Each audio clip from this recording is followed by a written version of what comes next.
7 minutes after 1 o'clock. Welcome to 7:02 Afternoons with me, Relebogile Mabotja. And today is Wednesday, the 18th of June. Looking forward to having interesting conversations with all of you. And I hope wherever you are staying as warm as possible. And also just taking the necessary precautions for this terrible flu that is going round. I have my immunity booster shot and fiery ginger shot standing by for me to have them during the show. Coming up, I did promise you that we're going to have a conversation around Father's Day and fathers. And I want to find out from all of you, given the number of fathers who are not present in their children's lives, does it still make sense for there to be Father's Day events where fathers are requested to be present? And I want to hear your thoughts, not just as a parent, but as a child who maybe did go through that phase of there being father's things at school and you not having a dad there. And if it is to be applied to fathers, should it be applied to mothers as well? I mean, my younger brother's daughter's creche, they do a grandparents' day, and his children have all four of their grandparents who show up, but that's not always the case. So I want to hear from you on that. Should we be a bit more sensitive? Is it something that is excluding certain kids? Finance feature, we're talking about a Father's Day fintervention. What financial DNA did you inherit from your dad? Lee Hancock's head of channel and segment marketing at Sanlam will join us for the conversation. Then we wrap up with our Masterclass, and today we're going to be talking about understanding partial foot and toe prosthetics. This is going to be such a fascinating conversation. We'll be joined by Dr. Ziad Mayet, lecturer in the Division of Orthopedic Surgery at the University of Witwatersrand. And we take your calls on 011 883 0702, SMS us 31702, tweet at Relebogile M, at Radio 702 using the hashtag 702 Afternoons, and the WhatsApp line 072 702 1702. 702 Afternoons with Relebogile Mabotja on 702. Let's walk the talk. Okay, so I came across a few conversations online that were speaking around Father's Day events at schools, saying like, guys, there are so many kids who don't have their dads around. Why are we still having Father's Day things at schools or any, kind of event of fathers when we know that there are few fathers that are present in their children's lives, and those that are present in their children's lives might not have the capacity to show up for these events? I was asking my colleagues in studio, and the one said that from his side, he is a present father, and he's glad that the school his child goes to doesn't have fathers events, because just for a basic match that he helps to coach the team, just for a basic match against another school, he will be the only dad that is there, the only father that is there, that is cheering the kids on. And then the school that is competing, there are so many parents supporting, so many fathers, that they even take up the space of their team. They fill up their school. So I really, really want to hear from all of you what your thoughts are. I kind of am a little bit on the fence on this, and I'll tell you why. In boarding school, when I was at Pretoria High School for Girls, we lived at St. Albans Hostel, which was a few blocks away from the school. It was a private hostel, which is now no longer there. And it was, it had a relationship with the Anglican church next door. And there was something that would happen called Mothering Sunday. I don't remember if it was aligned with Mother's Day or not. But there were a few girls in the boarding school who didn't have present mothers. One of them, her mother took her life. Another one of them, I can't remember what had happened, but her mom had also passed away. And another one, the mom basically went MIA. And every single time it was Mothering Sunday, I still remember to this day how the conversations would happen where we have to get dressed up into our boarding school uniform, which were these like red kilt skirts, white shirts with a red tie and a red jersey, and you had to look neat. And we would then go to Mothering Sunday. It would include a service, and then we'd do something for our moms afterwards. And I will never forget when the matron, the hostel matron, would come and walk around when it was time for us now to be leaving, to ask the girls that are not in uniform to be like, hey, it's time.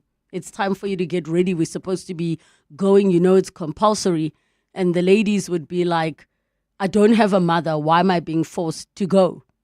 They would just rebel and not go. And in my mind, I thought like, but why would they even be asked to go when you know that their mothers are not around? Like, why is there no system in place for something for the young ladies who didn't have their mothers around?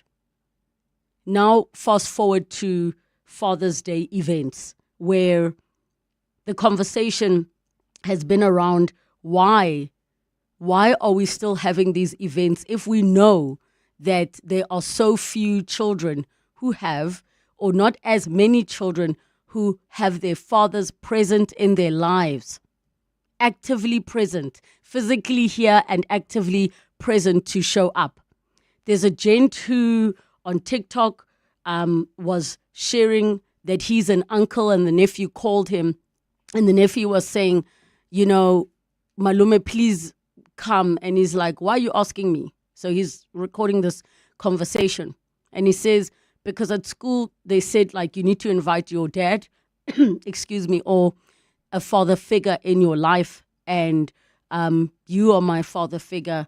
And I'd really appreciate you coming, you know. And this man was just expressing how angry he is and how the whole deadbeat dads get away with so much, and everybody now in the child's life has to show up to make up for this dad that is not present or doesn't want to be in the child's life. And he will definitely be there. But the question I have to ask of all of you, how would you have felt if there were school events when it was your time, or maybe there were school events where it was your dad must come, and your dad could not be there because he was not physically present in your life, he was not emotionally present or active in your life, or he was just too busy. And I think maybe there is a solution to say, hey, let's not cancel these things, because there are kids who have dads that enjoy and want to celebrate, but maybe from a sensitivity point of view, we can make it not compulsory, it can be optional attendance. 011-883-0702, the WhatsApp line 0727021702. We go to the lines. We have Lentikile from Centurion. Hi. Hi, Relebogile. I just hope we can give fathers, sometimes a break. From this view, other fathers, they are actually working hard for their children. And it seems like we are no longer talking about fathers who are working hard for their children, who are putting bread on the table. And many of those fathers, 80 to 90% of them, they do not have a luxury of attending school events. And so sometimes we have to give them a break and say, hey, fathers, we understand what you are going through. Yes, you cannot be there on Saturday because on Saturday you've got an extra hustle somewhere in order to put on the table for the child.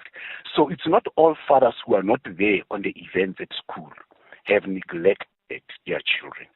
Sometimes it's because the very same fathers are ensuring that the children are going to school. So there are many facets of this whole thing. You will remember, Relebogile, during our time, our fathers were not there, not because of their own choice. They were not there because they were working far away from their families, sometimes. And that created a void among the children who grew up not having fathers around. And today, the very same children now are fathers. They don't know how to be around in their children's lives. Some are trying hard, but they cannot be there because they need to provide. So sometimes we need to give fathers a break and understand what fathers are going through and appreciate the little that they are doing for their children. We cannot, expect fathers to do everything. We have to repair the damage that was done over hundreds of years. And so now we need to journey with fathers. Those who are doing it, let's encourage them. But those who can't do it, let's bring, ways we can help them in order to achieve that. So that's my take on this one, Relebogile. All right, so I have some questions for you. What do you propose then from the perspective of schools and doing these activities? I think I like it when schools are doing these activities. Even if some fathers are not there, their children will know why their fathers are not there. If a child knows that my father is at work at the moment, cannot be here, it will not be the same as a father who's just neglecting the children, because we cannot take that element away, that there are fathers who just neglect their children. Yes, it will be painful for those kids, but for those, I think they know my father is at work at the moment, is waiting so that I can have food on the table. Those kids will actually find a way of growing and attending those activities and participate. So schools shouldn't cancel such things because of the fathers who cannot come. Actually, schools helps those fathers to try and be fathers that are expected by their children, Okay. So that door must always be opened for us. My only thing that I'm struggling with what you said, is that we need to, in essence, give grace because dads can't do everything, right? And the challenge I have with that is, like, are we lowering the bar to accommodate what we know is the reality without dismissing the fact that the apartheid system structured things in a way where fathers were not present? And I hear you on all the points that you're raising, that there are fathers who are doing their best just to get bread on the table, and there are fathers who have never seen what a role of a father is in a child's life. However, for as long as that grace does not extend both ways, I don't think it's fair, in the sense that we are, in essence, then going to be celebrating the bare minimum a parent should be doing. If you understand what I'm saying. No, of course, you've got a point there. So we shouldn't actually, yes, I agree with you. We can't say we are expecting the bare minimum. Because we can celebrate the dads in the sense that, like, there's the argument where they say, are you going to celebrate a fish for swimming? As in, if a father is paying child support, is showing up for visitation as per whatever was agreed, or even if he is married to the mother of the child and he's in the home, he still can be doing a little bit more than just, well, at least he's putting bread on the table. And I think this is a question that I will obviously be speaking as a woman. I will never understand the complexities of what it feels like to be a man. But what I can tell you is I do remember what it felt like having a busy father who was not necessarily physically present or emotionally present in things that I wanted him to be. And fast forward to where our relationship is now, it is much better. But I'm speaking not just from the perspective of, as a woman who's like, but gents, I know you can do much better. You don't have to have seen somebody doing it well to know how to do it, because there are many women who have not seen great mothering, but they figure it out with the best of intentions. And I hear what you're saying, and thank you for raising that. I want to give others an opportunity. Lendikile, let's go to Tepang Kofosloris. Hi, Tepang. Hello, Relebogile. How are you? Good, thanks, and you? I'm good. Yes, go ahead. I'm just thinking, if we stop these programs that include the fathers in school, it will punish the kids that have their fathers present. And I think instead of coming up with a solution, we will be expanding the problem, because I think even the deadbeat fathers will come through if they see that other fathers are stepping up, So I think these programs should continue. Look, I'm not sure about you saying deadbeat dads will show up because they see other fathers stepping up. Because them being deadbeat means they'll never see other fathers stepping up. But I understand what you're saying. Yeah, because, when we were growing up, if you talk about your dad to the other kids, they go home, they are excited. Someone, so and so's dad was there. I think it would work. It would touch, maybe, I do think some fathers do still have a heart to take care of their kids and show up, And I think it's nice for the dads that are present that there can be things that they participate in. I mean, at my son's creche, what they do for the left, they do for the right. It's mothers and it's fathers on the respective days. We're going to take a break. When we come back, we continue. I see you waiting to chat, and I see your voice notes as well.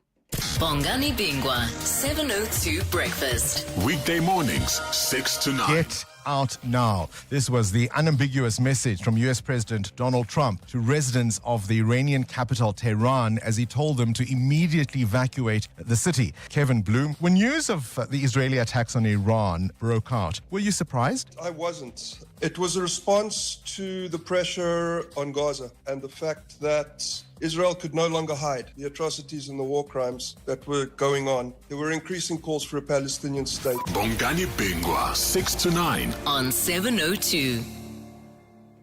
Need the right tools to run your small business? With Nedbank, you get the latest Visa, MasterCard, and Amex accepting card payment device delivered to you within 48 hours. Enjoy getting your payment straight into your Nedbank account on the same day. Plus, you could get 100% back on the purchase price of the device. Apply on the Nedbank Money app today. Join the bank that's best for your small business. Nedbank, licensed financial services and registered credit provider. T's and C's apply. Oh, Shane, do you have a sore throat?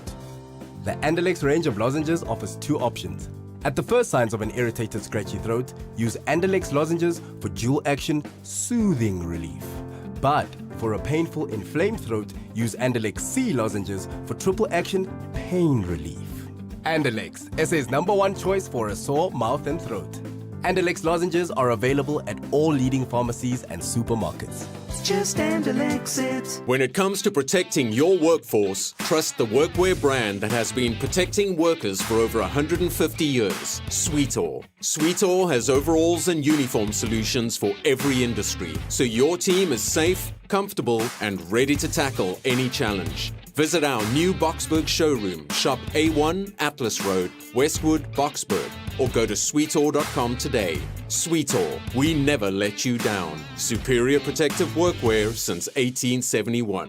To walk the talk is to turn words into meaningful actions. And it's what we at 702 are committed to doing every day. We are also committed to following the rules set out by the Broadcasting Complaints Commission's Code of Conduct. To give you balanced programming, fair comments, and accurate news. But if we stumble along the way and you feel we are not living up to the code, let us know on comment@702.co.za. And if after that you're still not happy, you can direct your complaint in writing to the Broadcasting Complaints Commission. Email bccsa@nabsa.co.za. For more, visit bccsa.co.za. 702 Afternoons With Relebogile Mabotja. 26 minutes after 1 o'clock, and we continue this conversation around schools having Father's Day events or Father's activities. Bring your dad to school or father figure. Should they continue, even though so many fathers are not present or are there but not able to show up? Or should we should they be cancelled altogether just in light of what could be seen as insensitive? 011 8830702 and the WhatsApp line 0727021702. Let us go to the lines. Carol in Morningside, go ahead. Hi, how are you? Good, thanks, and you? Good. No, I don't think those activities, just coming back to those activities should be cancelled completely. I mean, there are parents who do attend those functions because we prioritize. It's not like the other parents who do attend those events, don't prioritize. I mean, they prioritize their kids. So when a child says, Papa Kasatri, Kenale Soccer, whatever it is, that if the dad is able to go to funerals, the unveiling ka di Saturday, but they not or Sundowns game, they need to prioritize. They're not taking the importance of another one seriously. And if coming back to the previous caller, if the previous caller is saying the dad is working, okay, then why did the child go straight to the uncle? That means the dad is not a role model. Because in my head, I think if the child was close to the father, he would have went to the father and said, Papa, I need you to come to 1, 2, 3. And if the father cannot make it, he will go to speak to the uncle and say, Uncle, guess it is. So can you come in for me as a father? Not the child going there. That means initially there is no relationship in those such cases, if I may say so. So we're trying to justify that fathers are not there. It's like ignoring the white elephant. Some of the fathers, they're not active into their kids' lives. And then now we are now taking it and putting a blame to the schools who are promoting family life, not outside life, family life. Saturday, see, there's no papa life. You went out Friday. You slept early with your family, and you are there on a Saturday morning. And not the mom.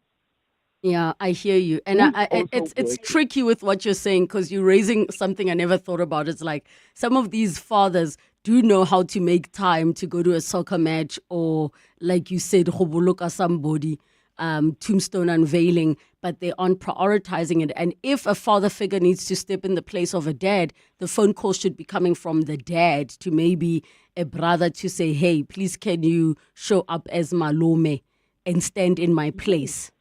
Yes. Yo, Carol. Yeah, this topic is heavy because at the same time, there's so many things that I now have line of sight of as a parent. Like, I couldn't show up at my son's Mother's Day thing at school because I'm a working mom. His dad showed up in my place, and sometimes as a working mom, you're faced with those situations. However, it's not at the level where my son now had to ask his aunt or someone else.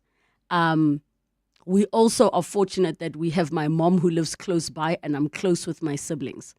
So it's a difficult one for me in sort of where to stand, because I'm also kind of the view that, like, yeah, let's not punish the kids who do have present dads, but then what do we do about the kids who don't have present dads and are there or have to be there? What is the plan for them? How is the school incorporating, beyond just saying bring a father figure? Beyond that, bring a father figure. Maybe the father figure is like the taxi driver. Who knows? Not every child has a father figure. 011 883 0702, the WhatsApp line, 072 702 and 702. I see you, Paul. I see more of your messages and voice notes. It's 1:30, time for your latest in Eyewitness News headlines. Good afternoon. Thanks, Relebogile. Good afternoon. I'm Zingisa Chirwa. The public protector has found that administrative deficiencies led to some of Gauteng's public hospitals' failure to respond effectively to the COVID-19 pandemic. The provincial representative of the public protector's office, Vusimuzi Dlamini, appeared before the Gauteng legislature today to release reports into some of his office's investigations. The NPA has told the Durban High Court that the 2023 Cleveland's hostel mass murder was premeditated. In April, 5 men were convicted of the murders of 8 people at the hostel 2 years ago. The group threatened people to give up their beds so they could make money, charging up to 6,000 rand renting the spaces. And 3 Mozambican nationals have been arrested in Springs after they were caught with dismantled motorcycles believed to be part of a cross-border theft syndicate. Police found 2 dismantled motorcycles wrapped in refuse bags, ready to be loaded into a trailer hooked to a bakkie. Those are the headlines this EWN, and more at 2 p.m. or as it happens. EWN Traffic. Well, at this stage, if you are leaving Alex heading towards Germiston, you can still expect about a 20-minute delay. That's in the Bedfordview area on the N3 southbound between Modderfontein Road and Van Riebeek. Also, if you are heading towards Rivoli, leaving the Joburg CBD, traffic is a bit sluggish on the M2 westbound between the Crown Interchange and Main Reef Road. At this stage, heading towards Bedford View, leaving the OR Tambo International Airport area. There's slow-moving traffic. R24 westbound between the R21 and Barbara Road. There's also traffic lights not working and causing some delays in the Rand Park Ridge area at Bayos Nodia and the N1, as well as in Alex at Far East Bank and Marlborough Drive. If you come across any other traffic issues, please SMS us on 31702. We are also on X at EWN Traffic. There's more EWN on air, online, and on the EWN app. The Maibuye Africa concert returns for its third electrifying edition this month, presented by Billy Munama in partnership with the Joburg Theatre. This musical experience takes place on the 28th and 29th of June. The lineup features 6 show-stopping guest artists: Zoe Mudicha, Judas Sipuma, Malay, Barita, and the iconic Soul Brothers, each bringing their unique voice to this powerful celebration of culture and identity. Tickets are available from webtickets.co.za. Change will give you blisters. You can wear it in, or it can wear you down. It's exhausting, uncomfortable, pushy. Change is work. Change is motivating. Change is ambitious. Change is the finish line that always moves. Change is opportunity. We're ready to chase it. For over 3 decades, we have been committed to seeking out the best investment opportunities for you, wherever they may be. 91. Investing for a world of change. 91 is an authorized FSP. On your phone, your computer, or a tablet, you can now browse the aisles, view our product range, and shop your building and DIY needs anywhere at any time. Skip the traffic and get everything online with CashBuild and delivered. As the online store is linked to your nearest CashBuild store, you can also enjoy free local delivery. Visit cashbuild.co.za/shop today. T's and C's apply. Kickstart your small business with a starter bundle from Nedbank. Enjoy free transactions for 6 months, including free cash deposits and withdrawals and a free debit card with easy digital access and a dedicated banker to guide you along every step of the way. Open a Nedbank starter bundle with SA's best bank for SMEs. Apply on the Money app today. Nedbank. See money differently. Nedbank is a licensed FSP and credit provider. T's and C's apply. Your voice. Your life. Your afternoon radio. On 702 Afternoons. With Relebogile Mabotja. 25 minutes to 2 o'clock. We continue with our conversation around Father's Day, Father's events. Bring your dad, bring your father figure events at schools if they are insensitive and should maybe be relooked, because not every child has a father that is alive, that is present, that they know who they are, that is engaged, that is available to participate in these events. 011-883-0702, the WhatsApp line 072-702-1702. We go to Paul from Midrand. Hi, Paul. Hi, Deborah. How are you? Good, thanks, and you? Thanks a lot, man. You see, this is a sensitive issue. Before when it started, I just took it like a normal issue, but now I can see that it's really, really sensitive. Because, you see, we have children who grow up maybe with their fathers not around, then obviously that one you find that there's politics between mother and fathers don't come next to children. That's another one. But I wanted to say that, you see, this must not be cancelled. This event should go on because of it is important that children have to know that we have fathers, and fathers has to know that they have children outside who still expect their fatherly parenting wherever they are.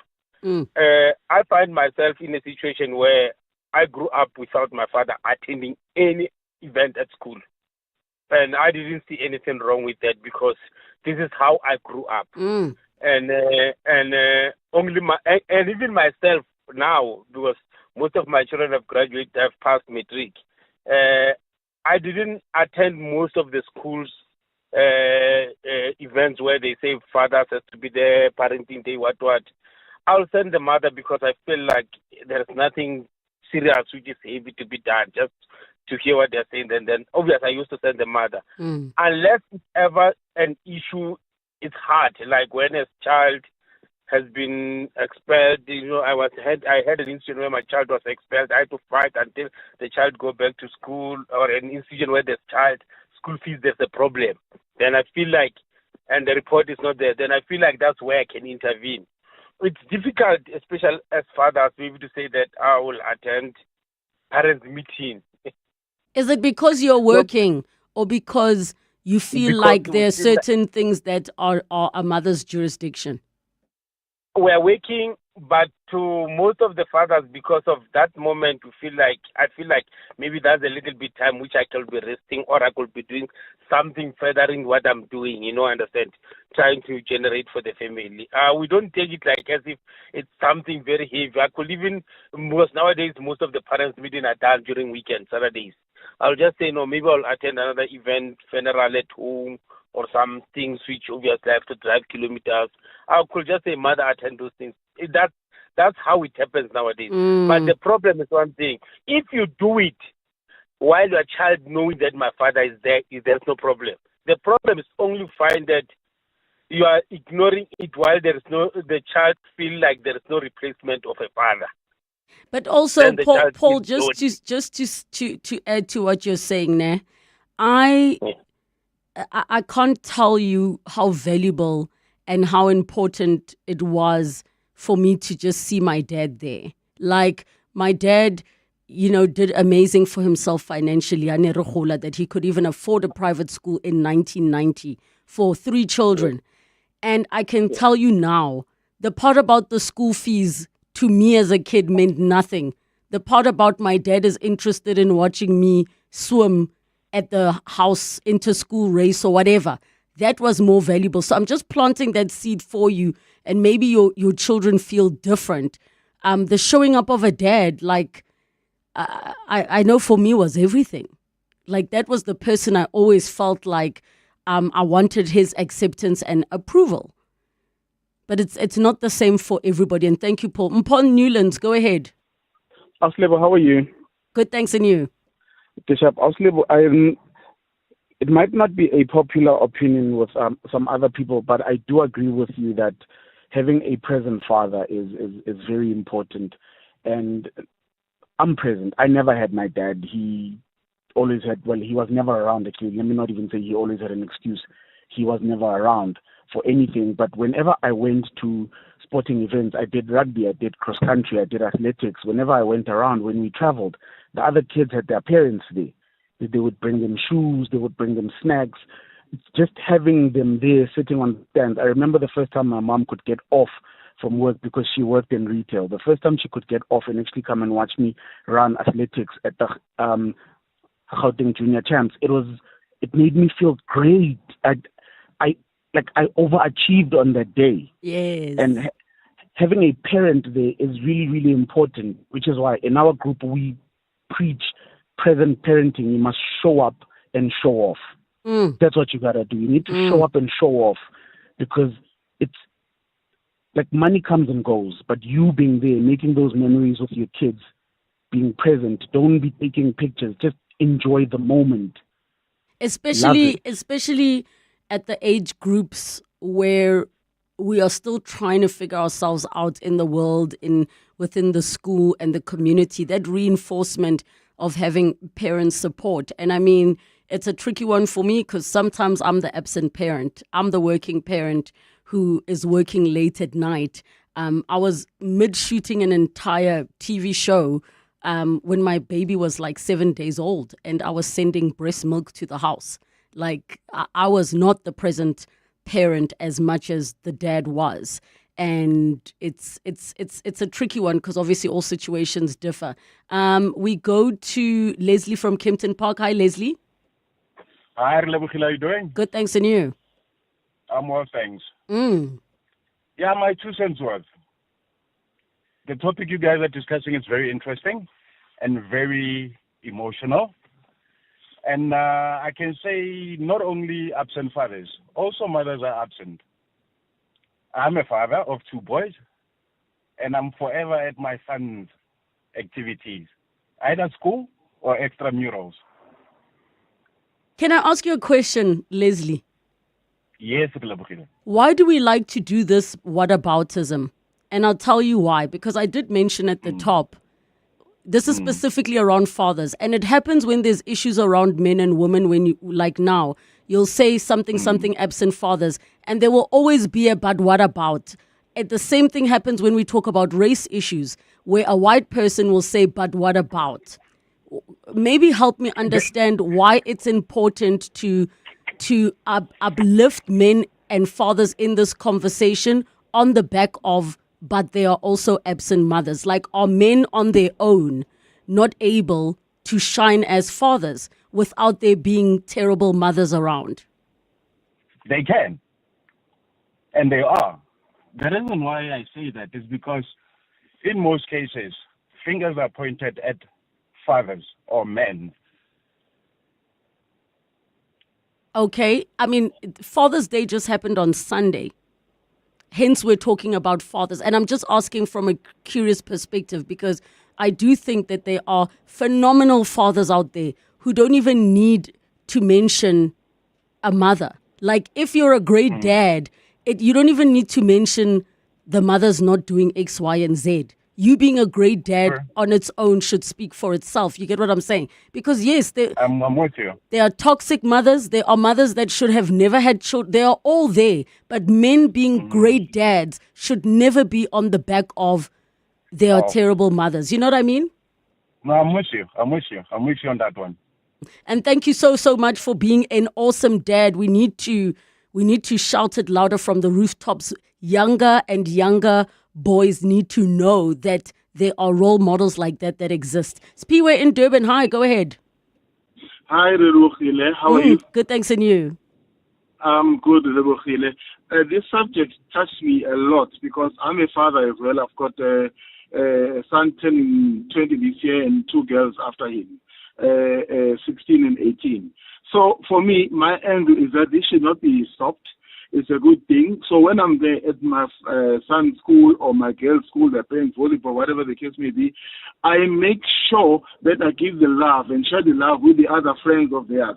So as if they are my own kids. Because it's a reality that there are a lot of fathers that are not visible with their kids and that. So much so that even when I come to pick up my daughter at school, her friends will come and greet me, hey, hello, Baba Gasbanban, because they appreciate that I actually show interest in them.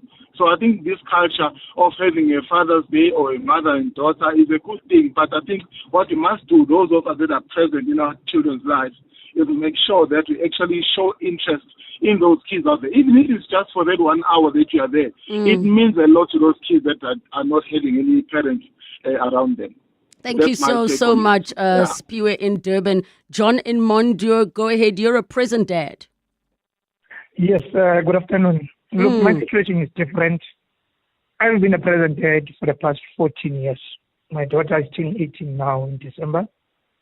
The only problem that made my daughter to just move away slightly from me is because I got married in 2020. The baby mama somehow influenced my daughter to be against us, as me and my wife. You know, when I invite my daughter to come and visit me, she stays in Relebogile and stays in the south. It's like I have to pay for her to come visit me.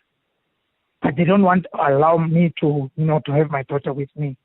So the toxicity has made my daughter to be so disrespectful towards me and my present wife. I don't know, as guys or husbands, what are we supposed to do? John, have you explored getting the family courts involved, not maintenance family courts? A friend of mine advised, and I said to myself, if you are a biological parent and you've got a child that is truly yours, why should I go through the court? I had meetings. I involved my dad. I involved her. And funny enough, there's the same person who's, pushing my daughter away from me is also staying with the man. And that particular man also has a child. John, so you just asked the question, if the child is biologically mine, why do I have to go to the courts? And the answer is plain and simple, because you want to continue being a present dad in your child's family. And I'm only sharing this with you to say, if it's hard for you to have a relationship with your daughter, one day, if she asks you, Papa, what did you do to fight to be present in my life? What will your answer be to her? I tried everything. 2 weeks back. What? Did you try the family courts? No, I didn't try the legal family court. I tried involving my family. My dad, her granddad, her grandmother. We sat down to say, guys, is it fair for me to be able to maintain and support a child that hasn't even visited me? The last time she visited me was in 2022. But Came John, to my house. John, you know? so this is what I'm going to do because we're going to run out of time. Yeah. I'm going to ask the producers to take your number. I think it's a good time for us to have another masterclass. I'm going to speak to you as a girl child. You saying you've done everything, but you did not go to family courts. And I'm specifically speaking of family courts. I know there are other issues involved. Yes. Their job is for the best interests of the child.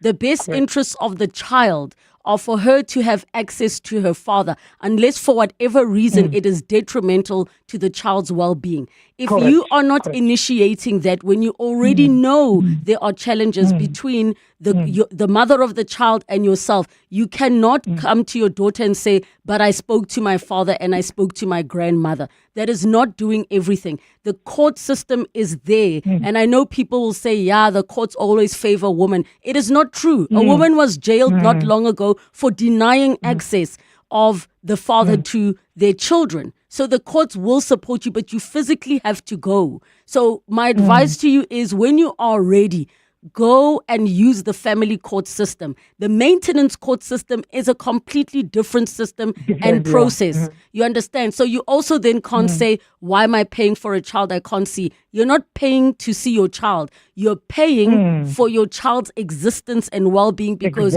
you created them. But please stay on the line. I really want to take your details and keep them. Let's have a masterclass around this. Let's revisit this. We'll also save all of your messages and voice notes. It is extremely sensitive. I myself am overwhelmed with emotions, having been a child who completely understands as an adult why my father could not be physically active in my life in certain things or emotionally active, because he was a working dad providing a life for us, which I'm so grateful for. But at the same time, we know so much more now. We value so much more. I'm now the parent who's like, how am I getting out of this? Because I need to show up for my son for this, because I am the one who's working this crazy career. But I'm making a commitment. Let's have that masterclass. Let's not go over all of these important subjects surrounding the importance of fathers being present in their children's lives and where the school fits in as well. That's their community where they spend so many hours in a day. You showing up for them, guys, the feeling of looking in the crowd when you're on stage or being on the field and seeing your dad on the side, you have no idea the value. And of course, I'm not even considering the fathers who are abusive and all of those things, but let's have that conversation. Thank you so much for your messages and phone calls. John Perlman. Weekday afternoons, 3 to 6. Government fleets. I mean, I'm just trying to think of people who buy fuel in bulk, create their own dispensing operations so that people don't have to go to regular forecourts. Any feedback from government departments? Do you think this is a problem government needs to look a little bit closer to home on? I don't think the government fleet will be targeted because remember the competition to supply government is at the tendering point. So once you have tendered, usually they will look for reputable companies. Most of the people who are tendering. John Perlman. 3 to 6 on 702. Need the right tools to run your small business? With Nedbank, you get the latest Visa, Mastercard, and Amex accepting card payment device delivered to you within 48 hours. Enjoy getting your payments straight into your Nedbank account on the same day. Plus, you could get 100% back on the purchase price of the device. Apply on the Nedbank Money app today. Join the bank that's best for your small business. Nedbank, licensed financial services and registered credit provider. T's and C's apply. Hi, I'm Lewis Hamilton. Victory demands everything, but the journey is never solo. My team carves the way, data and innovation are my compass. This is how today's champions are made. Drive your success and trade like a champion. CFI, a global leading broker now in South Africa. Access over 15,000 instruments, advanced trading tools, 24/7 support, and superior trading services. Visit cfi.trade today. CFI Financial is an authorized financial services provider. CFI, empower yourself. Tabo is trying hard to remember a song he heard at the gym. Shame. Thanks to the new Samsung A56, he can give his brain a break. Simply press and hold the home button, tap on the music key symbol, hum or sing the melody, and boom! The Circle to Search AI feature instantly finds the song for you.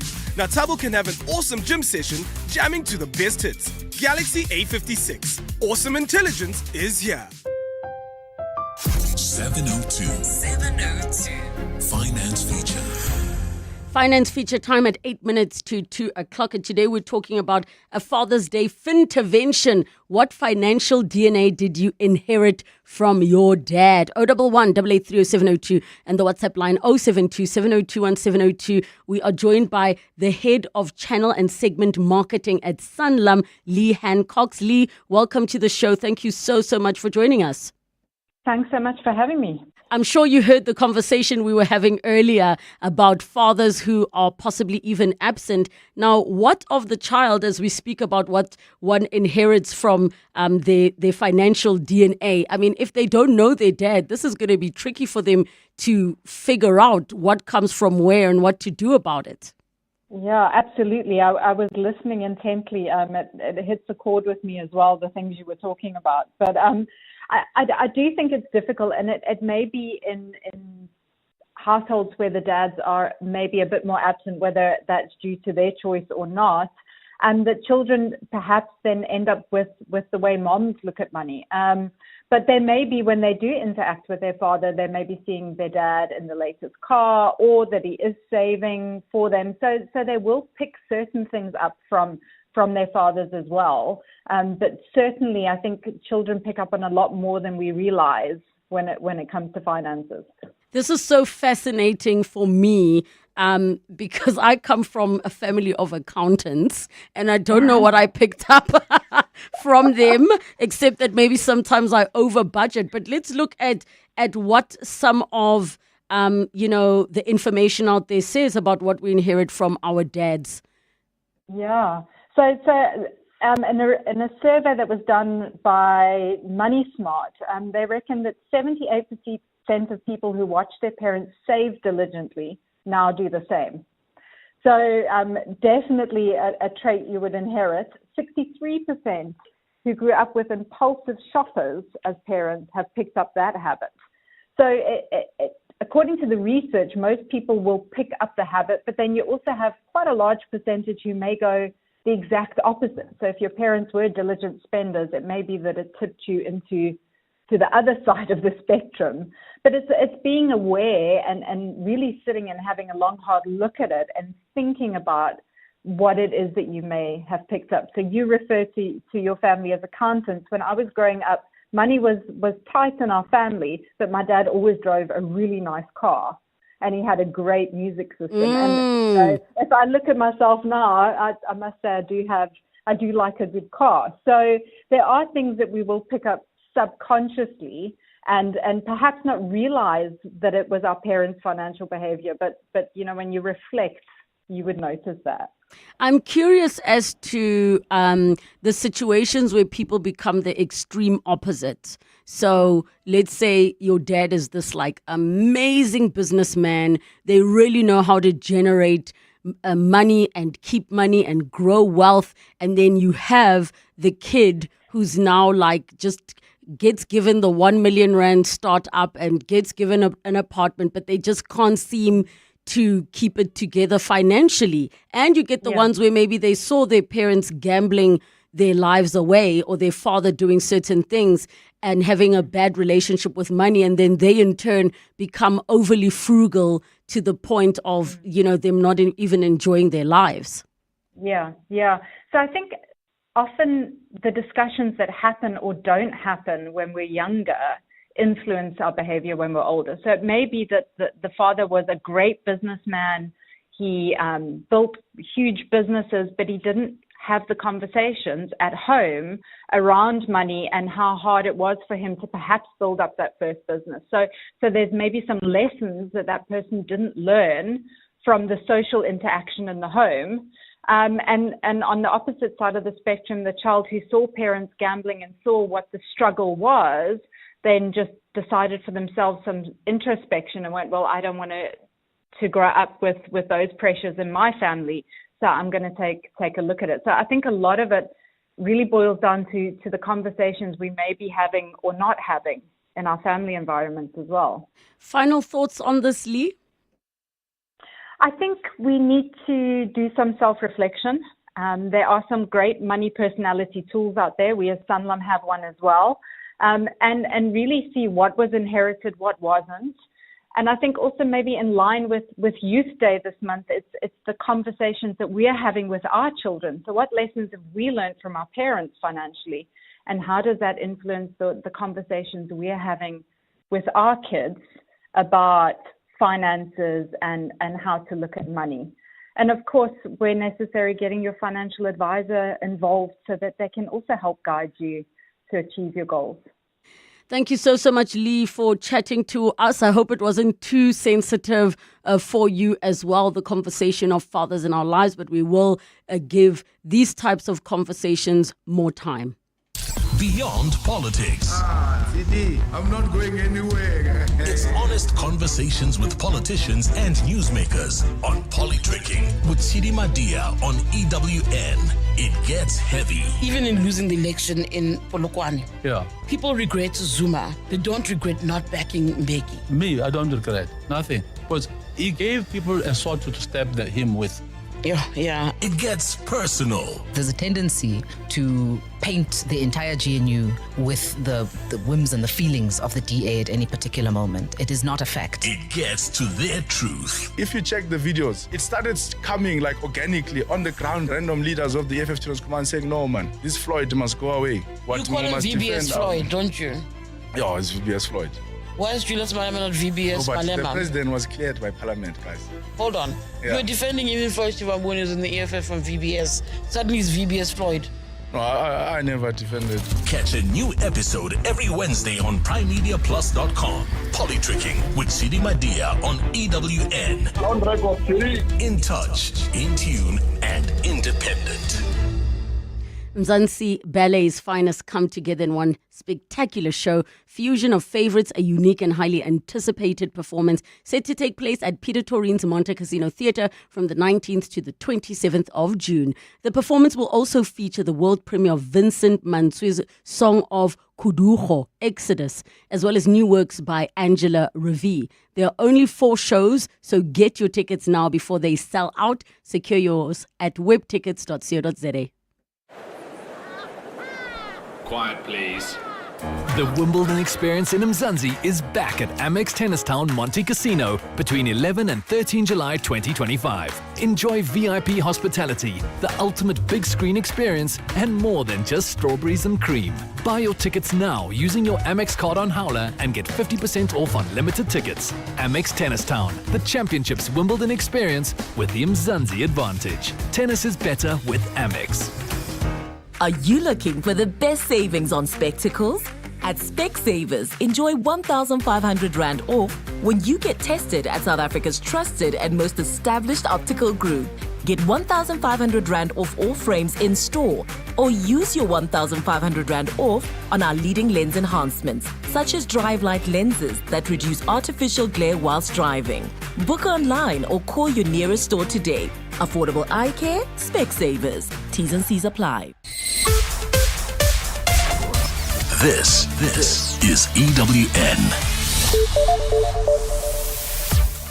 Good afternoon, I'm Zingisa Chirwa.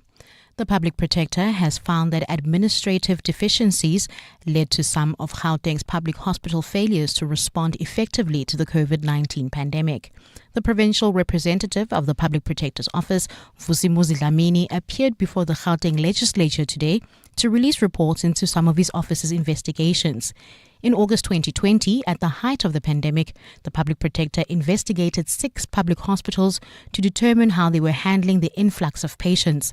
Thabiso Koba reports. As the country's most populated province, Gauteng had the highest number of people infected with the coronavirus. However, the provincial representative of the Public Protector's Office, Vusumuzi Dlamini, says Gauteng hospitals were not prepared to effectively respond to this due to historical and present administrative challenges. Dlamini says at the Jubilee Hospital, healthcare workers who contracted the virus were not always granted special leave as required. At the Chris Hani Baragwanath Hospital, there were delays in the distribution of personal protective equipment, poor infrastructure, and no dedicated wards for psychiatric patients with COVID-19.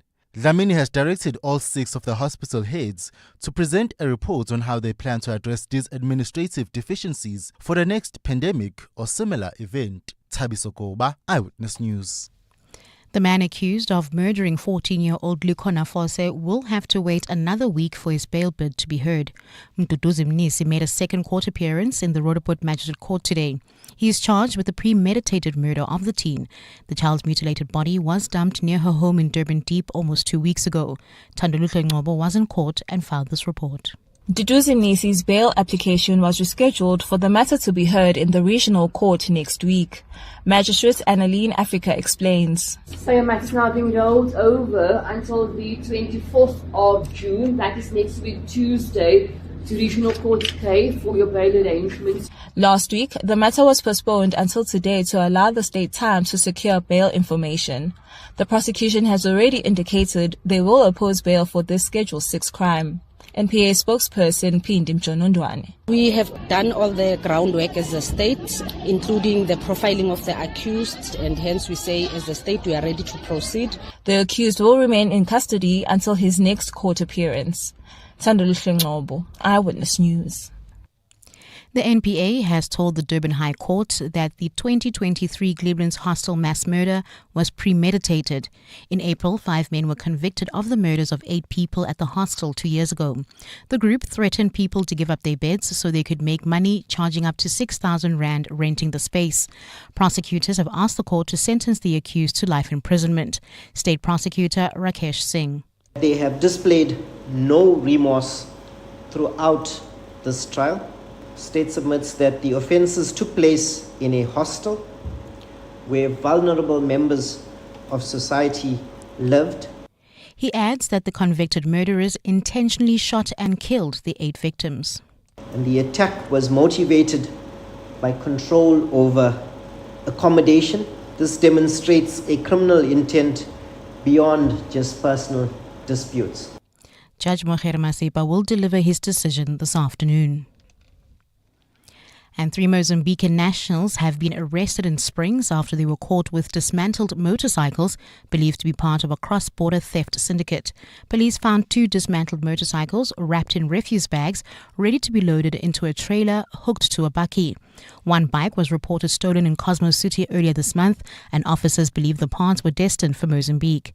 The team also recovered a jet ski, which 2 of the suspects were covering when police moved in. Police spokesperson Mavela Masondo. Crime intelligence, together with Ekurhuleni District Crime Prevention members, launched an intelligence-driven operation to intercept the suspects. One suspect wanted to escape upon seeing the police, but he was apprehended. And dozens of flights to and from Indonesia's resort island of Bali have been cancelled. This after a volcano in the archipelago east erupted, shooting an ash tower 10 kilometers into the sky. Mount Leotobi Lakilaki's volcano on the tourist island of Flores erupted yesterday, with authorities raising its alert status to the highest level of a 4-tiered system. The flights cancelled include Jetstar and Virgin Australia services to cities across Australia, with Air India, Air New Zealand and Singapore's Tiger Air also cancelling flights. In your financials, gold is trading at $3,386, 1 cent an ounce. The rand is 18.12 to the dollar, 24.36 to the pound, and 20.84 to the euro. Brent crude oil's at $76.77 a barrel. In Menlo Park, Pretoria, there's slow-moving traffic on Linwood Road. That's between Brooklyn Road and Atterbury. While in Alex, that's leaving Alex heading towards Germiston, you can expect about a 20-minute delay on the N3 southbound from Modderfontein Road to Van Riebeck, and in Edenvale traveling towards Bedford View. You can also expect heavy delays on the R24 westbound between Edenvale Road and the Gululis interchange. It's a fine day in Gauteng today. Temperatures peaked at highs of between 20 and 21 degrees. The top story in EWN this hour. The public protector has found that administrative deficiencies led to some of Gauteng's public hospital failures to respond effectively to the COVID-19 pandemic. EWN, in touch, in tune, and independent. For the latest, visit ewn.co.za or download the EWN app. Walk through history, walk with it. Sunday, 27 July, 7:02 Walk the Talk. Hosted by Freedom Park in the city of Tshwane. More on primemediaplus.com. You're with Relebogile Mabotja Live, streaming countrywide on the Prime Media Plus app. DSTV channel 856, 92.7 and 106 FM.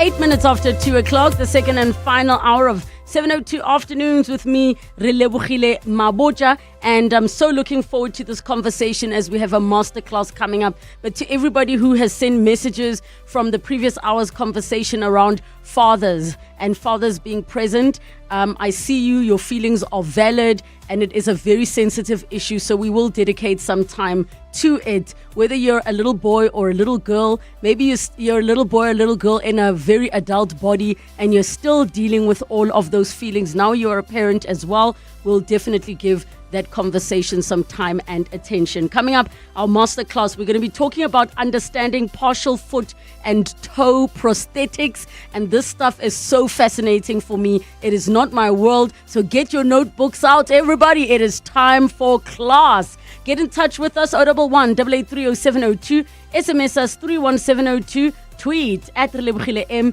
at Radio 702 using the hashtag 702 afternoons and the WhatsApp line 072 702 1702.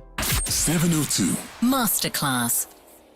In your masterclass for today, we are talking about understanding partial foot and toe prosthetics. We're joined by Dr. Ziad Mayet, lecturer in the Division of Orthopedic Surgery at the University of the Witwatersrand. And we take your calls on 011 8830702 and the WhatsApp line 072 702 1702. Doctor, thank you so much for coming. I know doctors are very, very busy. It's a pleasure to be here. Thanks a lot for having me. Had to carve out a bit of time, but thanks for having me. I hope there isn't a patient waiting for a toe from you that you ditched to come on a radio show. No, fortunately, we've taken all the toes before this. I see. The reason I'm so fascinated about this particular conversation, and I think it will be our first on a very specific part of prosthetics, we really have seen prosthetics that you cannot even tell is a prosthetic. The way that things have evolved with what we're able to do is just absolutely phenomenal, with some of the greatest people creating prosthetics coming from Africa and creating prosthetics that match different skin tones so beautifully.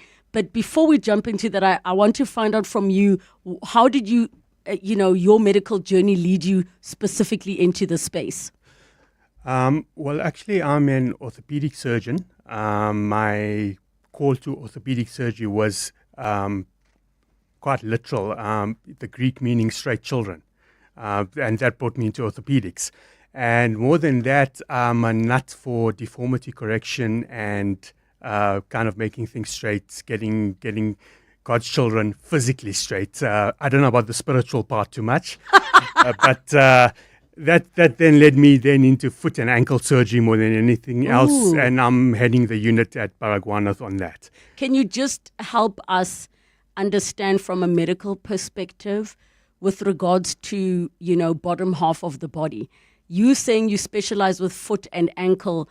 Are there other specialities around the femur, knees? Like, what are the other specialities so that we have context of really how specialist your speciality is. Okay. So everybody knows a cardiologist, all right? Yep. Before you're a cardiologist, you're actually an internalist. So you've got an internal medicine, you're a physician. Before that, you're a general practitioner. Similarly with orthopedics, before you're a foot and ankle surgeon, you've got to be an orthopedic surgeon. Before that, you've got to be a surgeon in general. And before that, you've got to be a doctor. This sounds like 70 years of studying. It's been there and thereabouts, yes. Oh my goodness. Luckily, it's radio and you don't see my grey hair. Listen, we don't say grey, we say silver. Yes, I much silver, better, yes. Much better. Okay, and I find it fascinating. So now you gravitated towards foot and ankle, specifically deformities. Can we chat a little bit about some of the common ones that we already see? And if your speciality, before we get to the prosthetics part, really sits within the framing of corrections like newborns coming out with deformities and you do those corrective procedures, is that what we're referring to? That's part of it. Others are degenerative. So from the simple bunion or hallux valgus deformities right through into flat foot, high arched feet, those are sort of common deformities. Then we're talking about club feet that come through in the kiddies. And it's the whole range of things. So when do prosthetics become a part of the conversation? I would assume that unless a child is born with a deformity where they don't have a foot, for example, and that you already know from the onset, that it would have been you being a part of the conversation of why an amputation might be necessary to then lead to prosthetics, or how does the process usually happen? There's basically two forms of events that lead up to an amputation. Obviously, there's a whole lot of stuff before that, and there's reconstructive surgery and everything that can go on before that. But we have the sudden onset, and that's more than likely trauma. Some other sort of trauma that goes bad, and that then leads to amputation. Or there's been a sort of prodromal thing that comes on before that. What is a prodromal? Is that like an infection or So yes, bacteria? there's been a whole lead up through that. So the child is born with a deformity, carries on through life, and finally things go so bad that you have to then give the amputation. Infections, diabetic feet. So there's a whole host of stories that come before that. And that's really important to get into because talking about what was mentioned beforehand on the fathers, you're dealing with a whole psychological concept behind that, the psychology of the patient and loss of a body part. So there's a lot of psychology linked to that. I want to take a few steps back. I've been fortunate enough to interview many individuals, some who were born with without, bottom parts of their legs, without feet, others who lost limbs because of being attacked by an animal, catching some kind of flesh-eating bacteria or, like you say, diabetes related. At what point do you get the phone call to come in? Like, let's say, touch wood, I have been in some situation where the doctors have determined that they're going to have to amputate, and they present to me. Are you part of the conversation from the beginning where already it's to say, listen, this person is going to speak to you as well about what the post-life can look like and prosthetics before a patient makes their final decision? Or do you only come into the conversation once they are kind of in rehab and then they come for consults? So the type of patient that presents to me, it's usually not an acute sort of trauma, can be, but there's usually been some sort of prodromal, some sort of set up to that current situation. And some of the time I'm actually going the route of reconstruction. Now, reconstruction will mean rebuilding, regrowing the leg, etc., etc. But those also come at a cost, financial, psychological, emotional. And is your patient then ready for that? Is it not better in the patient's best interest to then do an amputation. And that's the kind of discussion and the walk you have with the patient as you go through the process. Okay, and I think it must be extremely tough for surgeons like yourself who deal with these matters, because in as much as a psychologist is brought in, you are the one who has to break the news to the patient. Yes, so at times, yes. Yeah, this is probably as hard to deal with as my taxes, because I'm not trained for these kind of things. I have to learn it along the route as I go through medical school, as I went through my training. I pick these little things up, Masterclasses from Relebogile, whatever comes into that. Wherever I'm drawing on everything that I have, total life experience. And that then builds me into kind of a psychologist that has to sort of run the team. And I have to say to anybody listening who has a loved one or they themselves have gone through that process of losing a limb or part of their limb. I mean, today we're focusing specifically on feet and toes. There are so many stories of people sharing their journeys on your social media now, and that's the beautiful thing about it, where they talk people through. So, Doctor, I have to tell you one of the stories I saw, and it's a pity I can't reference the person right now, but this woman had to have her leg amputated from just below the knee. I don't recall how or why, but she was sharing the journey. And then, fast forward, she was explaining that you can request your limb in America if you apply prior. She requested her limb. They did all the formal things that they needed to do, or the biohazard, whatever. They go collect it in a cooler box. And as she's telling the story, I'm like, why would she want her limb? But then she goes to say that her and her friends helped her debone, not debone, rather deflesh the limb, and they leave it in a liquid in a bucket for a few weeks. And what they are doing with her bones, she's going to have her bones brought back into something that will build her prosthetics on top. And I was like, I didn't even know that was possible. So she's going to be keeping one of her toes, she's keeping around her neck, and the bones she is keeping for her prosthetic to be built on top of her. I thought, what? This is amazing. Like, what? I thought it sounded crazy at the beginning, but wow. Are we that far in medicine, even in South Africa?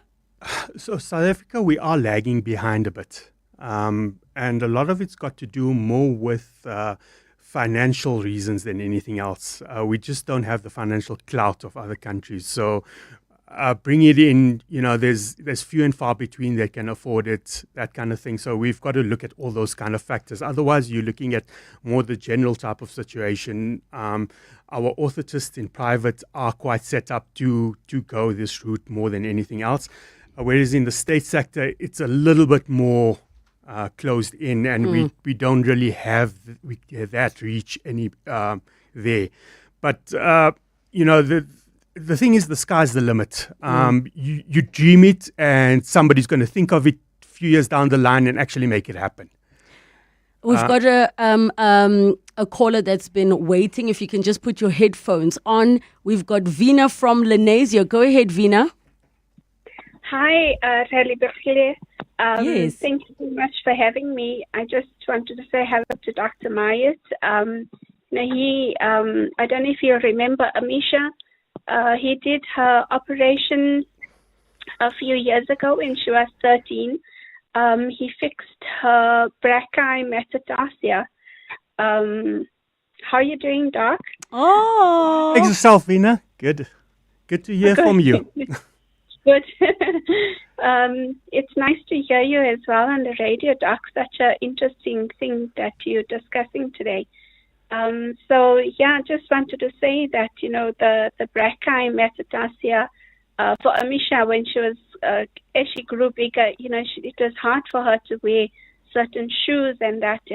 And Dr. Maya did such an amazing job, fixing that problem for her. So, we're grateful for that. Did he also make you guys laugh? Oh, yeah, all the time. He's got such a great sense of humor. Vina, thank you so much for your call. Doctor, what is a brachii metatarsia? Brachii metatarsia, again, Greek, brachii being short And metatarsal is the foot bone in the center of the foot. And she presented with a congenital deformity where the metatarsal on the fourth toe was short and effectively the fourth toe was small. That is so fascinating. Okay. In terms then of you now getting to the point of prosthetics, are you the one who designs and builds, or are you the architect who says, here are the plans? No, that kind of falls more into the gambit of the orthotist or the prosthetist. So once the amputation is done, and it's my job to make sure that the amputation is done as best I can to give them the best possible platform to work from. So they will then see what I've left them and what goes on, and then they will build from there. And like we've kind of alluded to before, there's kind of two things that they actually take into consideration as they do that. The one would be form, so the look, the cosmesis of it, the skin color, the actually having toes that look like toes, all those kind of things. So to be able to wear open-toe sandals and look like you actually have a foot. The other would then be function, and that would be something that tries to mimic the action of the foot in two circumstances, and that would be one where you are standing and taking weight on the foot, and the other one would be when you are actually using it as a propulsive agent, so you use it walking and running. In terms of the toes and one's balance as a human being, which is the toe that you can lose and it won't affect your walking in any way or the least, and which is the toe that you would lose that would cause the most damage from a walking perspective of your 5 toes? That sounds like a mafia movie. choose which toe you want to lose.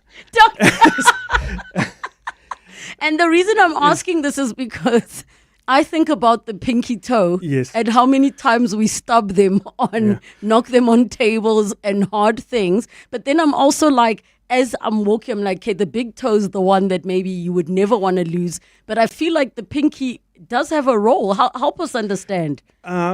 So effectively, if you look at a chicken's foot, you've got a tripod. Okay, the human foot has got a lot more things in between, like this tripod. Exactly the same as that, holding your camera up. Yes. But the human foot has a lot more things in between, but the tripod is still the most important. So the tripod would be then the lesser ray or the fifth ray and the first ray. What are rays? So the ray, you're talking just about a toe. Yes. It goes all the way back. So we talked about a metatarsal, which is a little bit further back than the toe. Yes. Okay, now I do remember this pod from biology 70 years ago at school when we had to actually label. Because in essence, the part we are seeing on the external is just the outside part, but it extends into your foot. That's right, yes. Okay, so losing a toe is, let's say you lose your pinky toe. You haven't lost the entire toe because you still have those extended bones. Yes, so the extended bones or the metatarsals are where the person will be taking weight, and the first and the fifth is the most important. I got you. The toes are generally outriggers. What are outriggers? So outriggers, this is more to do with biology and tents, if you want. Kind of the guy rope that sits on the outside creates a little more stability. I got you. Okay? I got you. So the toes act more as outriggers. So if you wanted to lose any of them, again, you're in the mafia movie and you've got to lose one, try and lose the center ones more than anything else. Okay. That also having been said, you then have a little hole in your shoe or a space. And that then needs to be filled. And that, again, is prosthetics and orthotics. But of course, it's not like teeth where you lose one and then they move. No, they do as well. What? Yes. No! What? So that's where we get the bunion. Things are moving. Wait, I'm so traumatized. I was literally saying that as a joke. So you can lose a toe and then they move? Yes, they do move. How? Okay.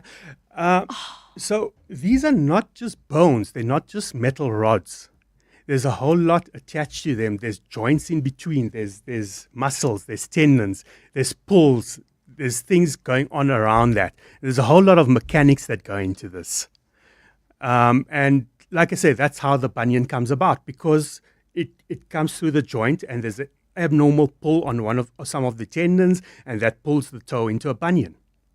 Okay. My mind is very, very blown right now because I never imagined that toes are moved. In terms then of, you've spoken about the metatarsal, and my producer generously printed some diagrams for me to remind me the parts of the foot. Before we jump into the prosthetics part, how does an amputation work in terms of, if you know this part needs to be lost due to infection, do you now cut a little bit more to be safe? Maybe just give us a guide of when it comes to the part of, okay, there's no other way, but we need to remove this foot or half of this leg, because if we don't, it's this person will either die or infection is going to spread. Yes. How do you then decide? So generally, yes, you've got to go higher than where the problem is. And if you're talking about gross infection or tumors or things like that, you may even leave the thing open initially to start with, the stump, and then come back later and reconstruct and rebuild that so that your orthotist then can start working with that.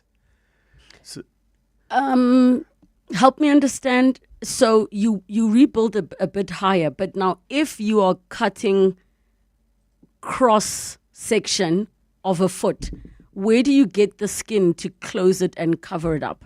So if I'm making sense, because yes. it doesn't look like just a slice through a leg. So the slice through the leg or the guillotine amputation will be done for gross infections.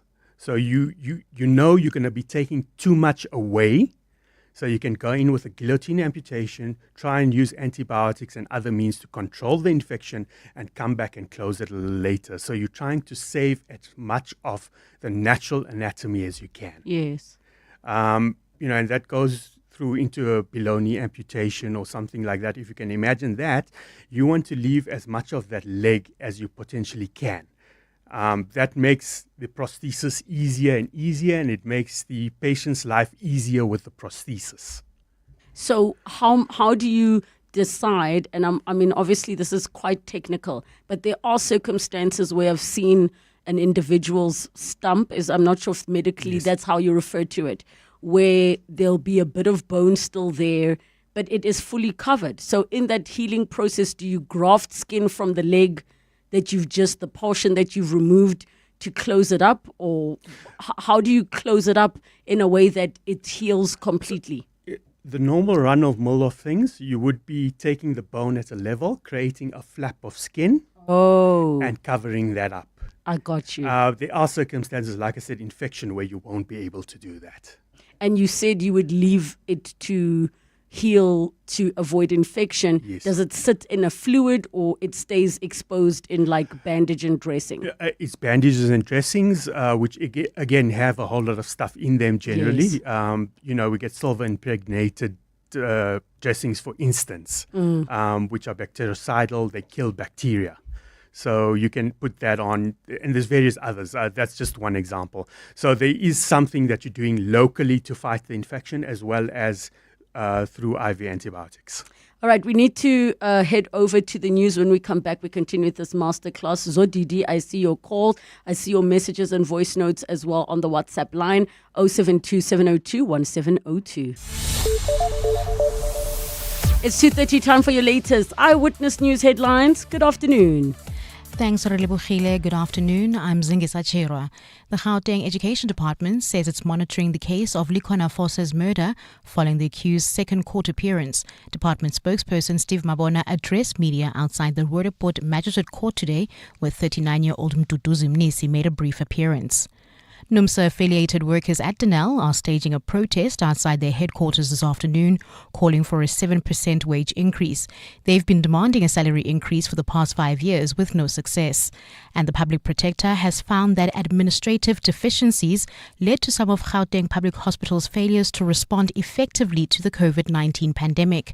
The provincial representative of the Public Protector's office, Vusimuzi Dlamini, appeared before the Gauteng legislature today to release reports into some of his office's investigations. Those are the headlines this EWN, and more at 3 p.m. or as it happens. EWN Traffic. Well, at this stage, if you are leaving Alexandra heading towards Germiston, you can still expect about a 20-minute delay on the N3 southbound. That is between Morafontein Road and Van Riebeck. Edenville also expects some delays heading towards Bedfordview. That's on the R24 westbound between Edenville Road and the Gilulis interchange. In Irene, also slow-moving traffic approaching the intersection of Namepius Drive and Main Road. If you are leaving the Joburg CBD, there's slow-moving traffic. That's on the M2 westbound between the Crown Interchange and Main Reef Road. If you come across any other traffic issues, please SMS us on 31702. We are also on X at EWN Traffic. There's more EWN on air, online, and on the EWN app. 702 delivers on the matters that matter to you.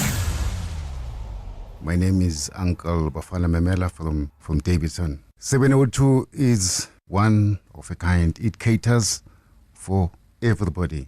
The topics are unique and they are relatable to everybody. And you guys are doing a stellar job. You are really walking the talk. Thank you for sharing your thoughts. so we can deliver more on what matters to you. 702 listens. Let's walk the talk. Quiet, please. Quiet, please. Quiet, please.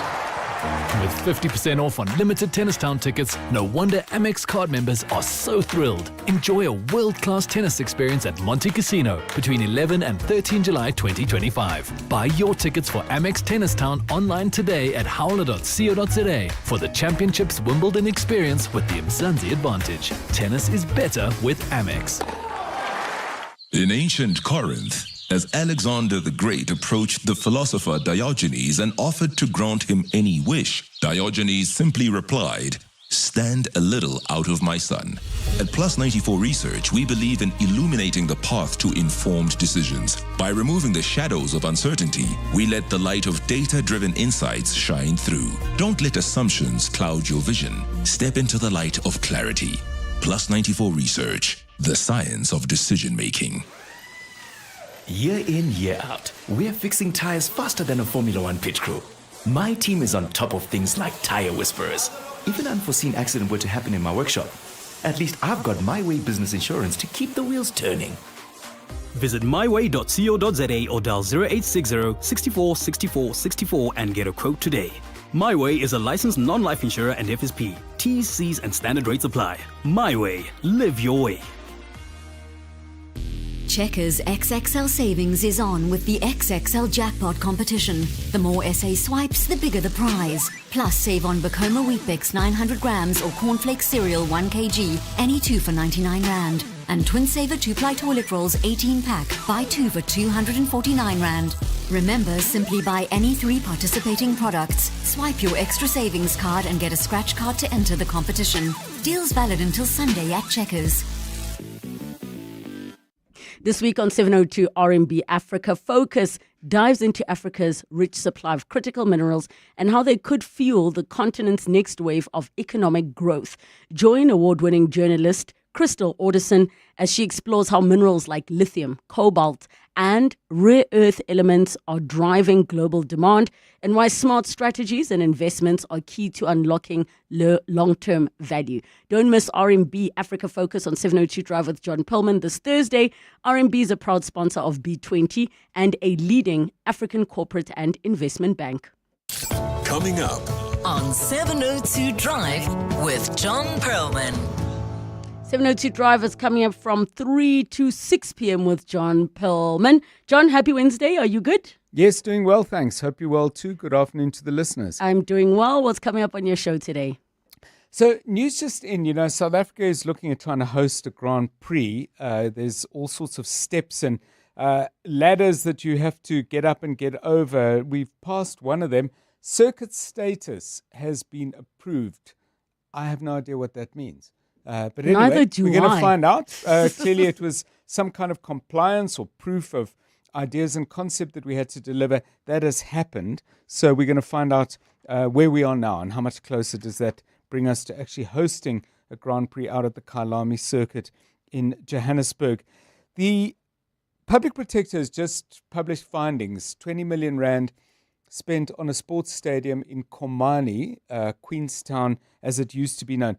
Absolute disgrace, another one of these ones where money gets paid out and the outcome is a complete shambles. Huge amounts of money lost, but much more important, the absolute dashing of the hopes of young people and people who believe sport is an important part and indeed an important right in community life. 20 million spent, nothing achieved.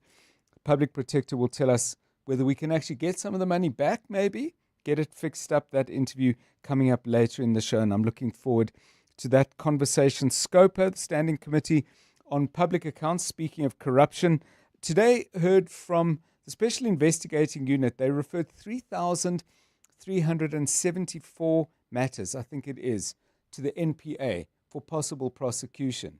That's a lot. It's a lot, isn't it? Number of prosecutions, not a lot. So we're going to try and find out what is the reason for this disjuncture, to put it politely. We'll talk about that after 5. It is a day, though, when we are celebrating the South African cricket team. They came back. We'll get a report on the press conference they gave. And then something I'm really looking forward to. One of the keys to our win, apart from the fabulous bowling of Kagiso Rabada, for example, was the innings played by Aiden Markram. He batted for hours on end. And I've always been intrigued as somebody who never found out how long I could bat because I was always out within the first 4 balls. We're going to speak to Gary Kirsten, who batted longer than any South African ever. What do you actually do? He batted for over 3 days to save a match for South Africa. Second longest innings ever in the history of Test cricket at the time. And what do you think about in between balls? I think he faced a few thousand. So I'm looking forward to that. Get some insight into what it takes to play at that elite level. Definitely, and we're so proud of the team. It is so nice being champions. No DNA, just RSA all the way. John Perlman hosting 702 Drive from 3 to 6 p.m. 702 Masterclass. 21 minutes to 3 o'clock, and we continue with our masterclass for today as we talk about understanding partial foot and toe prosthetics. We take your calls on 011 883 0702 and the WhatsApp line 072 702 1702 as we chat to Dr. Ziad Mayet, lecturer in the Division of Orthopedic Surgery at the University of the Witwatersrand. 011 883 0702. We go straight to the lines. We have Zodidi in Krugersdorp. Hi, go ahead. Hi, Lebo. Thanks for taking my call. Hi Yes. to Dr. Mayet and the listeners. Hi, Zodidi. Just a question from my side, Lebo. I was involved in an accident in 2012, and my ankle was broken completely, and I had a constructive surgery where I've got metal plates on either side of the ankle. And I was able to do physio and recover. But of late, if I'm in a gym session or participate in a marathon, I seriously struggle the next day to walk or even to stay on my leg. I wanted to check with the doctor is there anything that could be done, or what could be the cause of the sudden pain that I'm feeling now when I'm physically active.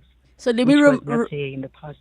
Thanks, Zodidi. I'm going to remind you and all the listeners that obviously doctor can respond generally because he doesn't have a full profile of being able to see other things, but could give some possibilities, and this applies to everybody. Whenever we have a medical professional in studio, we cannot do on the phone diagnoses, but doctor can give a general response. Doctor? Yes. As mentioned, this is probably needs to be assessed with proper examination and an x-ray. But it sounds like you might be running into osteoarthritis. That's where the joint starts wearing down, and that might have been speeded up by the accident and the trauma that was around that, and also maybe then overuse with the running and things like that. So, but you would have to have an assessment and see from there, and you would have then surgical options put in front of you with regards to that. Thank you so much for that question. When we look now at the part of the prosthetics, do you usually only get them fitted for use after a person has done rehab? Do you sort of like have to wait for the bones and everything to settle? And then does that happen prior to the rehab, or where does that fall in the process? So you mentioned skin earlier, and that's probably the most important point when you can start putting on prosthetics. If you're going to put something onto skin that's horrible or onto an open wound or anything, it's not going to end very well. So you have to have skin closure. Once you have skin closure, the wounds have healed, everything has gone on. That then goes on to an occupational therapist usually who helps with coning. Sometimes the prosthetists do that themselves, and then they put the prosthetic on and measure you out and make it, obviously. Please help me understand how a person who has prosthetics gets to fit them in a way that they're comfortable enough to run. We can use Oscar Pistorius as quite a well-known one. And his were blades that were fully more functional than it was about looking as realistic as possible.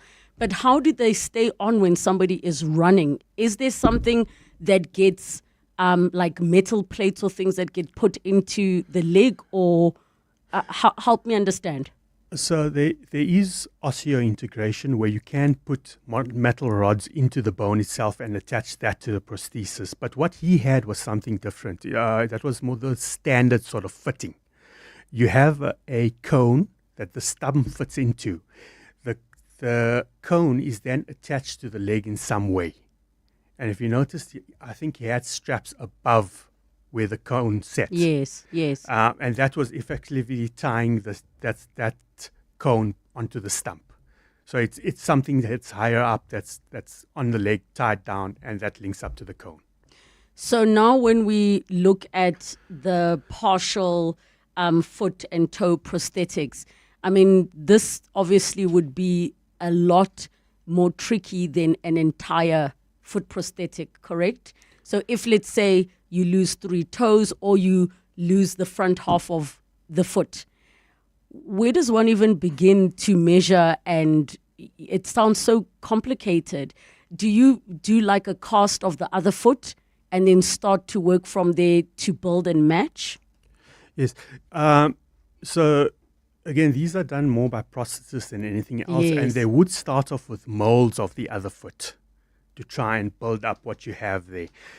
Where toes are lost, it becomes incredibly difficult, especially in the safe sector, because you just don't have the availability of the materials there. But you want something that then takes the space if you're dealing with one of the in-between toes. As you mentioned, there is movement of toes, so you want to prevent that. You want to put a little block into there. And particularly with the first toe, you may want some propulsive movement out of that. So then you would look at something, again, like Oscar Pistorius's blades that can actually give you that to some degree. You're never going to get it back. And then also shoe wear modifications to actually compensate for that fact that you no longer have the big toe to push off with. Oh, so there are options that in the interim while the big toe is being built, that you do something in the shoes or build something that goes in the shoes to help a person walk. So yes, essentially, once the amputation has happened, you have to get the skin to heal. You have got to get everything to the right area. You've got to get the swelling down. You've got to get possibly coning off that stump. And that's then where the prosthesis starts getting built. And that would then go again, form or function. And what's more important to the patient? What do we have available? And all those sort of things come into the question. We're going to take a break. When we come back, we continue. Get your questions through 011 883 0702 in the WhatsApp line 072 702 1702. Dear Journal, day 4602 of trying to be an adult. My doctor asked me how my quality of rest is at the moment. I told him I have 2 problems. I struggle to sleep at night, but I also struggle to awake at day. aggressively realizing your age? Get covered at pineapple.co.za. It's simple and like 19 Rand a day, so it's 100% the insurance for you. Underwritten by Old Mutual Alternative Risk Transfer Insurer Limited, a licensed non-life insurer and authorized FSP. Premiums are risk profile dependent. Close your eyes. Taste the mist from the Sunny Pass waterfall. Feel the calm beneath the waves in Scottsboro. See the giants in East London. Breathe in the air of the Knysna Forest. Hear the roar of adventure in White River. 5 premier resorts, 5 senses, 5 all-inclusive escapes. Visit premierhotels.co.za for T's and C's and bookings.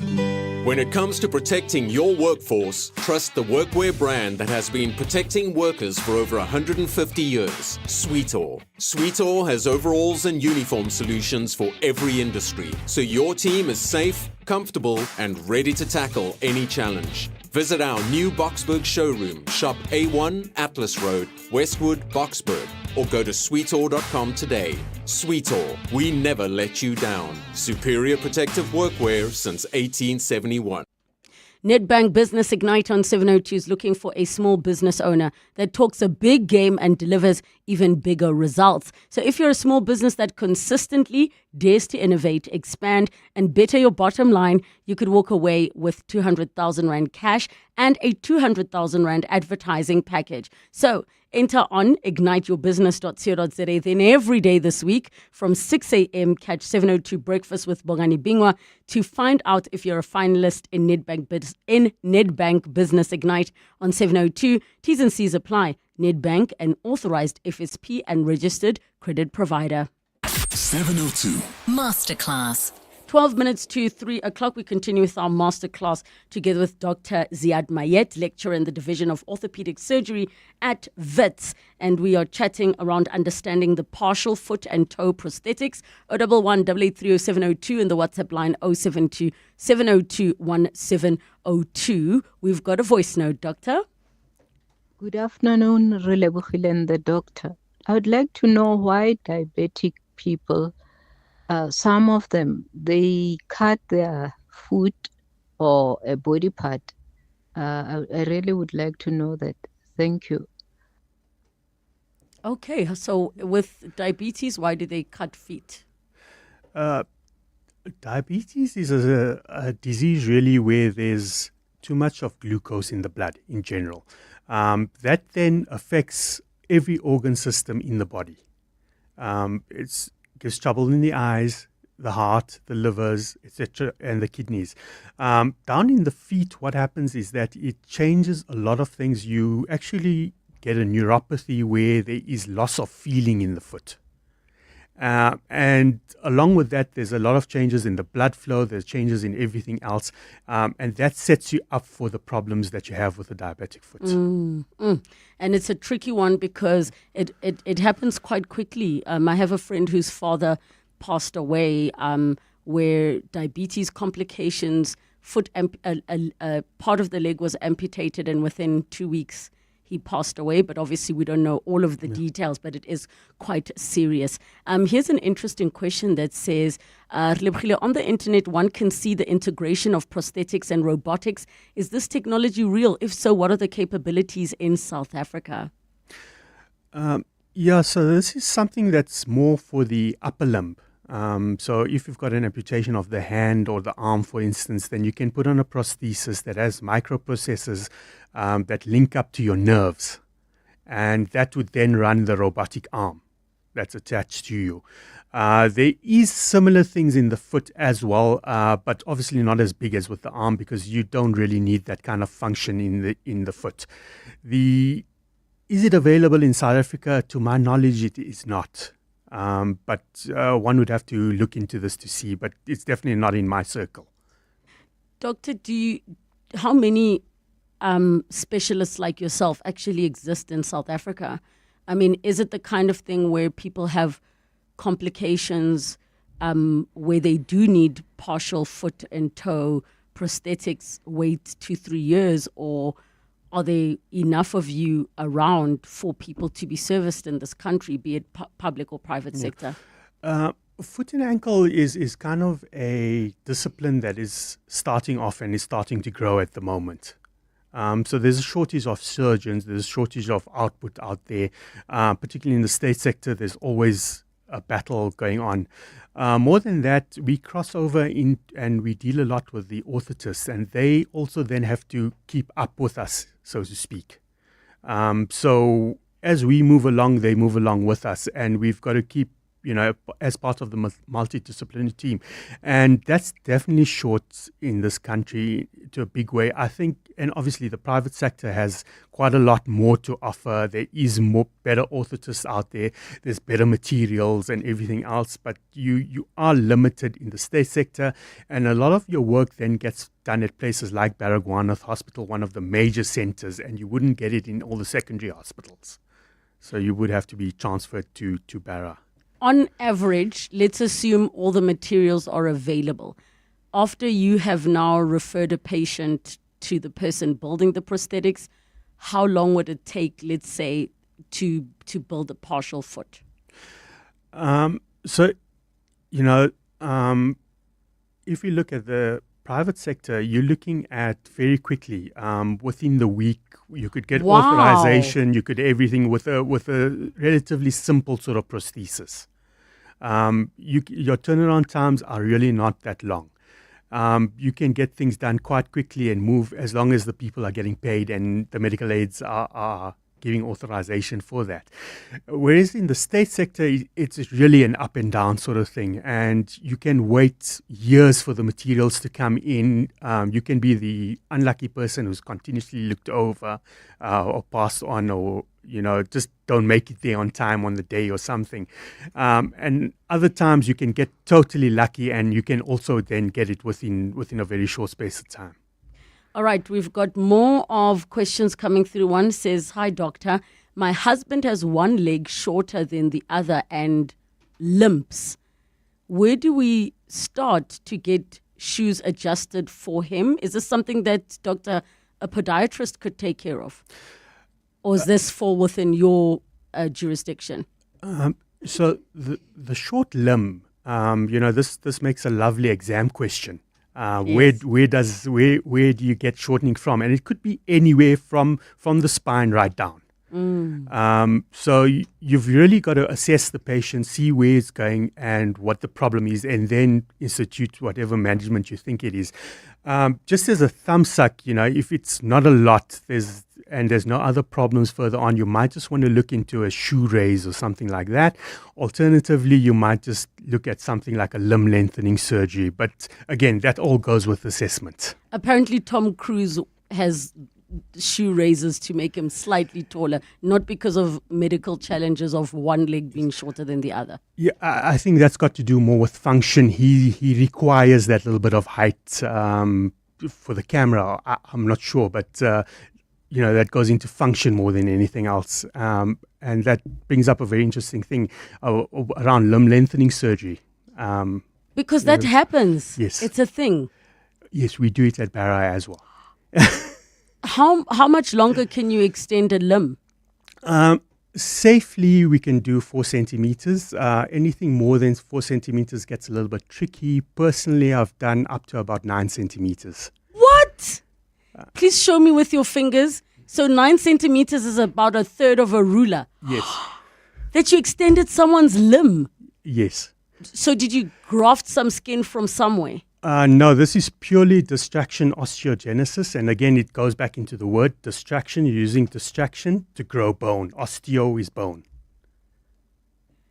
This masterclass has made me want to go back to school. So many things have changed. All right, one person says, "Dr. Mayet, considering your expertise in orthopedics, could you elaborate on the latest advancements in minimally invasive surgical techniques for complex musculoskeletal injuries, particularly those affecting joint integrity and long-term mobility?"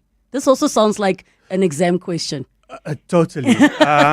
Again, we've been going on about minimally invasive surgery and foot and ankle surgery quite a bit the past few years in South Africa. But minimally invasive surgery in general is something that's on the rise. The layman probably refers to it more as keyhole surgery.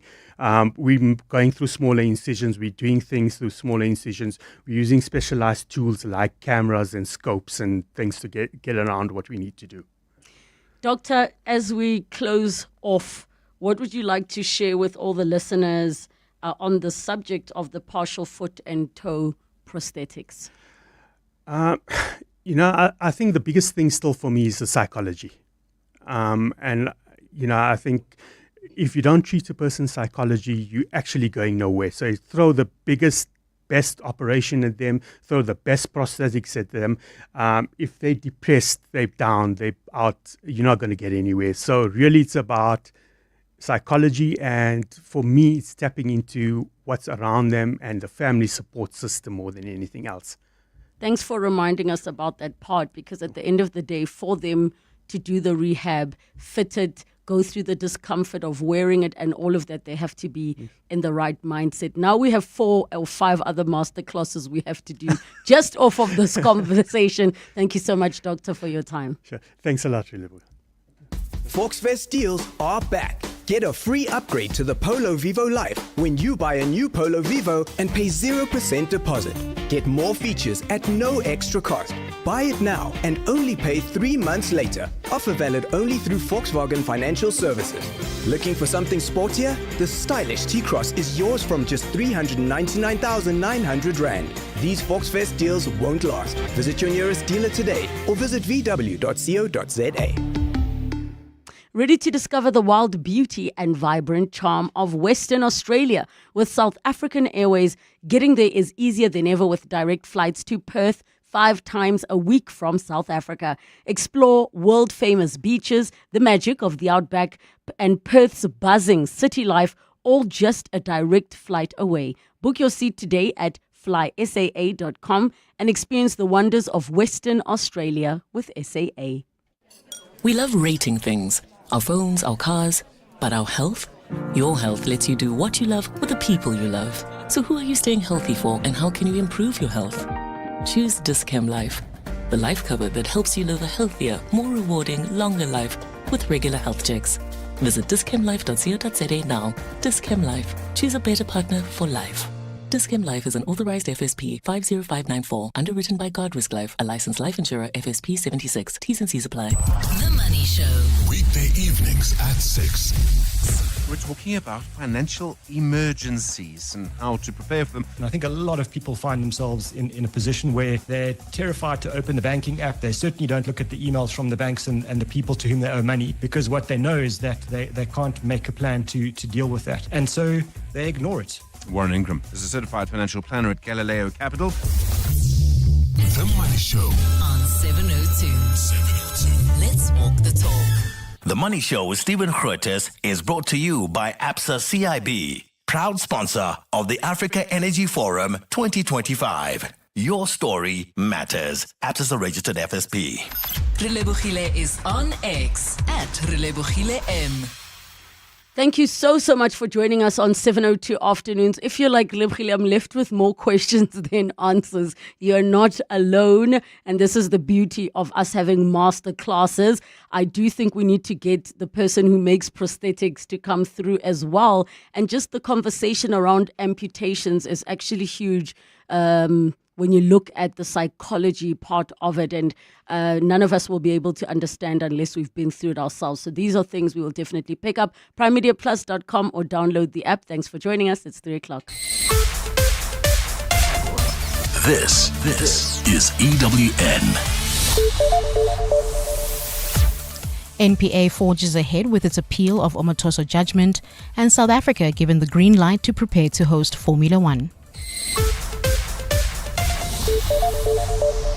Good afternoon, I'm Zingisa Chirwa. The National Prosecuting Authority head, Shamila Batoy, says the state is preparing to argue its first step in the appeal against the judgment in the Timothy Omotosho human trafficking and sex crimes trial in open court. Batoy has revealed in Parliament that in an unprecedented move, Judge Irma Skuman has asked the state to make oral arguments in its appeal, seeking clarity on the factual findings of the judgment. The Nigerian pastor was acquitted in April after nearly 8 years in court, leaving the country shortly afterwards. Batoy was told Parliament's Standing Committee on Public Accounts today that while the case has been a setback in the fight against gender-based violence, all is not yet lost. Lindsay Datling reports.